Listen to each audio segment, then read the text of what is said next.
ऐसी हैं जो हमारी नजरों से ओझल रहती हैं, लेकिन इनका वजूद हमारी जिंदगियों पर गहरे असरात मुरतब करता रहता है। जिस तरह हवा को हम देख नहीं सकते मगर उसकी मौजूदगी का एहसास हर लम्हे होता है, बिल्कुल उसी तरह एक पूरी दुनिया हमारी इस मादी दुनिया के साथ साथ चल रही है, जहां नेकी और बदी की जंग हर पल जारी है। ये वो दुनिया है जिसे हम अपनी आम आंखों से नहीं देख सकते, मगर इसके असरात हमारी जिंदगियों में हर वक्त महसूस होते रहते हैं।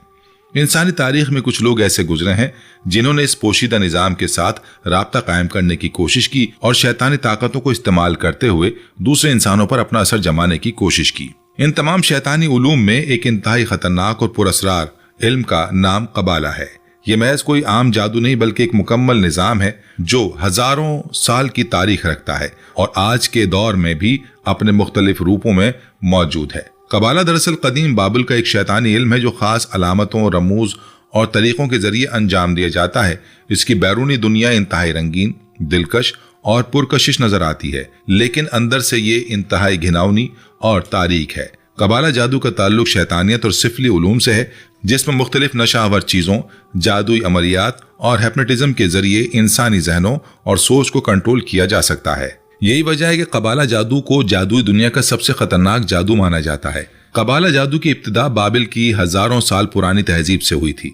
जादू की इस किस्म ने इतनी तरक्की की कि आहिस्ता आहिस्ता ये खुफिया मजहब में तब्दील हो गई और फिर वक्त गुजरने के साथ साथ ये पूरी तहजीब की शक्ल में ढल गई। कुरान पाक के मुताबिक कबाला जादू की इब्तिदा बनी इसराइल से हुई थी। तारीख के मुताबिक जब हजरत याकूब अलैहिस्सलाम के फर्जंद हजरत यूसुफ अलैहिस्सलाम को मिस्र की हुकूमत सौंपी गई तो आपने अपने तमाम भाइयों और रिश्तेदारों को मिस्र बुलाया और ये लोग यहाँ आकर आबाद हो गए। उस जमाने में मिस्र के लोग जादू के फन में कमाल रखते थे। यहाँ के लोग कबाला नामी जादू के इल्म के जरिए हर नामुमकिन और नाकाबिल यकीन काम को सरअंजाम दिया करते थे। मसलन हजरत मूसा अलैहिस्सलाम के दौर में फिरौन मिस्र के दरबार में मौजूद जादूगर जिन्होंने हजरत मूसा से मुकाबला किया था वो लोग भी कबाला जादू के माहिर थे। इसी तरह बुत परस्ती और अपने जादू से लोगों को शक में मुब्तला करने वाला सामरी जादूगर भी उसी कबाला जादू का इस्तेमाल किया करता था।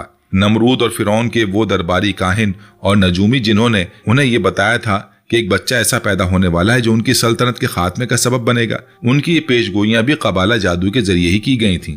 लेकिन एक वक्त ऐसा आया कि हज़रत मूसा अलैहिस्सलाम को अल्लाह ने हुक्म दिया कि वो बनी इसराइल को समंदर के रास्ते निजात दिलवाकर मिस्र से निकल जाएं और फिरौन अपने लश्कर समेत समंदर में गर्क हो गया। हज़रत मूसा बनी इसराइल के साथ फलस्तीन में आबाद हो चुके थे।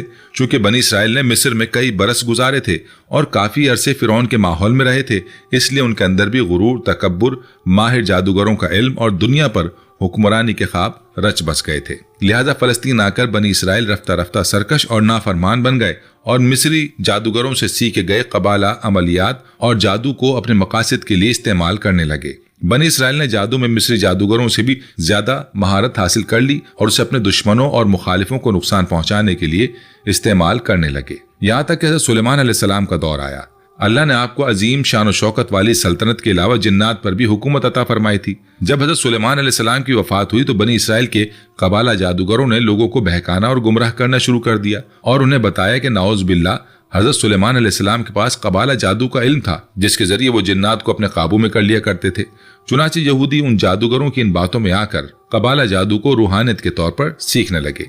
यहाँ तक कि जादू की किताबों को मुकद्दस किताबों का दर्जा दे दिया गया और उन्हें हैकल सुलेमानी में रख दिया गया। अल्लाह की नाफरमानियों की वजह से इस कौम पर अल्लाह का अजाब नाजिल हुआ और यहूदी रियासतों पर बख्त नसर और टाइटस रूमी ने 2 तबाहकुन हमले किए, जिनमें हैकल सुलेमानी मुकम्मल तौर पर तबाह हो गई, जहां कबाला जादू और कदीम उलूम की किताबें भी मौजूद थीं। उस तबाही के बाद ये इल्म कुछ यहूदी खानदानों में महफूज रहा जो नस्ल दर नस्ल उसको मुंतकिल करते रहे। सलीबी जंगों के दौरान टाइटस टेम्पलर्स नामी एक ईसाई तंजीम ने फलस्तीन में हैकल सुलेमान की खुदाई की और वहां से उन्हें कबाला जादू और कदीम उलूम की किताबें मिली। उन नाइट्स टेम्पलर का असल मकसद उन किताबों को हासिल करना और उनकी गैर मामूली ताकत का फायदा उठाकर दुनिया पर हुक्मरान बनना था। ये लोग ईसाइयों के साथ मिलकर सलेबी जंगों में भी शामिल होते रहे और खुद को ईसाई जाहिर करते हुए दुनिया पर हुक्मरानी के ख्वाब देखते रहे, मगर सुल्तान सलाहुद्दीन अय्यूबी जैसे मुसलमान हुक्मरानों की मौजूदगी में उनके ये नापाक अजाइम कामयाब ना हो सके। चुनांचे जब ईसाइयों को उन नाइट्स टेम्पलर्स के यहूदी होने का पता चला तो उन्हें कत्ल करना शुरू कर दिया गया। उसके बाद मजबूर होकर ये नाइट्स टेम्पलर्स स्कॉटलैंड हिजरत कर गए और फिर आहिस्ता आहिस्ता वहां से अपना असर और रसूख बढ़ाना शुरू किया। बहुत जल्द ही ये लोग दुनिया के तमाम वसाइल पर काबिज होना शुरू हो गए, यहाँ तक कि जायदादों, जमीन और दुनिया भर के तमाम वसाइल पर इनका कब्जा हो गया। ये तंजीम दुनिया भर के तरबियत याफ्ता और तजुर्बेकार लोगों पर मुश्तमिल हो गई। इस तंजीम का सरबराह ग्रैंड मास्टर कहलाता था और उसके नीचे मास्टर्स हैं। ग्रैंड मास्टर का उनके लिए खुदा का दर्जा होता है। इन नाइट्स टेम्पलर्स ने यूरोप में सूद का कारोबार शुरू किया और इस तरह बैंकिंग सिस्टम की इब्तिदा हुई। आज के खुफिया दौर में यानी इल्यूमिनाटी और फ्री मैसन इन्हीं नाइट्स टेम्पलर्स की शाखें हैं। कहा जाता है कि दुनिया की मुकम्मल आबादी में से सिर्फ 1% इल्यूमिनाटी मौजूद हैं, जो दुनिया के अमीर तरीन लोग हैं, और ये 13 खानदान या ब्लड लाइन्स हैं जो नस्ल दर नस्ल शैतान की पूजा करते चले आ रहे हैं। ये लोग दुनिया भर के मालियाती निजाम और मरकजी बैंकों के मालिक हैं और 80 से 90% वसाइल पर इन्हीं का कब्जा है। पैसा, ताकत और दौलत के जरिए इनका बुनियादी मकसद अपने शैतानी निजाम को फैलाना होता है। इनका तरीक़ाकार ये है कि ये अपने अपनी फील्ड के मशहूर शख्सियात को अपने दायरे में एक हद तक शामिल करते हैं और फिर अपने ही लोगों को अवाम के दरमियान मशहूर किया जाता है कि वो लोगों के दिलों में घर कर जाते हैं। कबाला जादूगर अपने जिस्म पर मुख्तलिफ निशानात के टैटूज भी बनवाते हैं, जिनमें 5 कोनों वाला सितारा और 1 आंख वाली अलामत इस्तेमाल की जाती है। कबाला जादूगर अक्सर ऐसे लोगों को अपना हथियार बनाते हैं जो मशहूर शख्सियात की फहरिस्त में शामिल हों। आज के दौर में टेलीविजन पर कुछ बड़े बड़े मशहूर लोग जो दिल लुभाते नजर आते हैं, वो भी इसी कबाला सिस्टम के तहत चल रहे हैं। यही वजह है कि आज उन्हें कोई गुनाह नहीं लगता। बेपर्दगी और बेहयाई को आम किया जाता है। लोग अपने दीन और मजहब पर अमल करने के बजाय उन सितारों के नक्शे कदम पर चलते नजर आते हैं। कई फिल्में, डांस और गाने कबाला जादू की मदद से ही तरतीब दिए जाते हैं।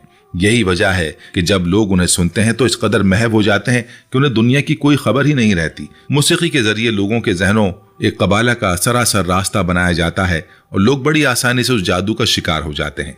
इन गानों में बेहयाई, बेशर्मी, फहाशी, कुफ्र, शिर्क, यहाँ तक कि शैतान की पूजा तक की बातें होती हैं जो लोग बगैर समझे और बगैर गौर किए 24 घंटे सुनते रहते हैं और उसके असर में गिरफ्तार हो जाते हैं। इसके अलावा सोशल मीडिया पर मौजूद पोस्ट, रील्स और बेशुमार मवाद ऐसा मौजूद है जिसका मकसद ही यूजर्स को खुदा से दूर और शैतान और उसके पैरोकारों से करीब कर देना है। इनका मकसद लोगों को अपनी जिंदगी पर गौर व फिक्र करने और जिंदगी के असल मकसद पर सोचने के बजाय गुनाहों की जाल में फंसाकर इन्हें इस कदर मसरूफ कर देना है कि वो शैतान के गुलाम बनकर मौत और उसके बाद की जिंदगी तक को भूल जाएं, जो एक हकीकत है। आज ये ताकतवर लोग जो दुनिया में होने वाले हालात को कंट्रोल करते हैं, वो हमें वाकयात को इसी तरह दिखाते हैं जैसे शैतान और उसके पैरोकार हमें दिखाना चाहते हैं। फिल्मों, ड्रामों और मीडिया के जरिए खास सोच और नजरिए को फरोग दिया जाता है। इसमें खानदान के निजाम को कमजोर करना, अखलाकी अक़दार को खत्म करना, मजहब से दूरी पैदा करना और मादियत परस्ती को फरोग देना शामिल है। ये सब कुछ बड़ी मनसूबाबंदी के तहत किया जाता है ताकि नई नस्ल को उनके मुताबिक ढाला जा सके। उन्होंने तालीमी निजाम में भी तब्दीलियां की हैं ताकि बच्चों को शुरू से ही उनके मतलूबा सांचे में ढाला जा सके। आजकल की तालीम में मादियत परस्ती, इनफरादियत और लज्जत परस्ती को फरोग दिया जाता है, जबकि अखलाकियत, रूहानियत और इज्तिमाई मफाद को नजरअंदाज किया जाता है। निसाबी किताबों में ऐसा मवाद शामिल किया जाता है जो बच्चों के जहनों को उनकी मर्जी के मुताबिक तश्कील दे सके। साइंस और टेक्नोलॉजी को भी अपने मकासद के लिए इस्तेमाल करते हैं। इंटरनेट, मोबाइल फोन्स और सोशल मीडिया के जरिए लोगों को निगरानी में रखा जाता है और उनकी सोच को मुतासिर किया जाता है। एल्गोरिथम इस तरह बनाए जाते हैं कि लोगों को वही चीजें दिखाई जाएं जो उनके एजेंडे के मुताबिक हों। ये लोग मुख्तलिफ NGOs, फाउंडेशंस और तंजीमों के जरिए भी काम करते हैं। जाहिरी तौर पर ये तंजीमें इंसानी हुकूक, खवातीन के हुकूक, बच्चों के हुकूक और माहौलियात के तहफ़्फ़ुज़ का नाम लेती हैं, लेकिन असल में इनका मकसद मुआशरे में अपना एजेंडा नाफिज करना होता है। ये तंजीमें खानदानी निज़ाम को तोड़ने, अखलाकी अक़दार को ख़त्म करने और मजहबी तालीमात से दूरी पैदा करने में मसरूफ़ हैं। मीडिया और फिल्म इंडस्ट्री में भी इनका मुकम्मल कंट्रोल है। बड़ी बड़ी फिल्म कंपनियां, TV चैनल्स और अखबारात इनकी मिल्कियत हैं। वो तय करते हैं कि लोगों को क्या दिखाया जाए और क्या नहीं, कौन सी खबरें अहम है और कौन सी नहीं, किस शख्सियत को मशहूर करना है और किसको नजरअंदाज करना है। ये सब कुछ उनके एजेंडे के मुताबिक तय होता है। फिल्मों और ड्रामों में भी खास किस्म के पैगाम छुपाए जाते हैं, मसलन खानदान के सिस्टम को कमजोर दिखाना, वालिदैन को पुराने ख्यालात का और बच्चों को मॉडर्न दिखाना, मजहबी लोगों को क़दामत पसंद और दकियानूसी जाहिर करना। और इस तरह आहिस्ता आहिस्ता लोगों की सोच बदली जाती है और वो अपनी तहजीब और अक़दार से दूर हो जाते हैं। मौसीकी इंडस्ट्री भी उनके कंट्रोल में है। बड़े बड़े गुलकार और म्यूजिक कंपनियां उनकी मर्जी के मुताबिक चलती हैं। गानों में खास किस्म की फ्रीक्वेंसीज इस्तेमाल की जाती हैं जो जहनों पर असरअंदाज होती हैं। बाज गानों में पोशीदा पैगामात भी शामिल किए जाते हैं जो बार बार सुनने से लाशऊरी तौर पर जहन में उतर जाते हैं। म्यूजिक वीडियोज में भी खास अलामात और निशानात इस्तेमाल किए जाते हैं, जैसे कि 5 कोनों वाला सितारा, एक आंख की अलामत, उल्टे क्रॉस और दूसरी शैतानी अलामात। ये सब मनसूबाबंदी के साथ किया जाता है। फैशन इंडस्ट्री भी इनका एक अहम हथियार है। कपड़ों के डिजाइन, रंग और तर्ज सब इनके एजेंडे के मुताबिक तय होते हैं। बेहयाई और उरियानियत को फैशन का नाम देकर आम किया जाता है।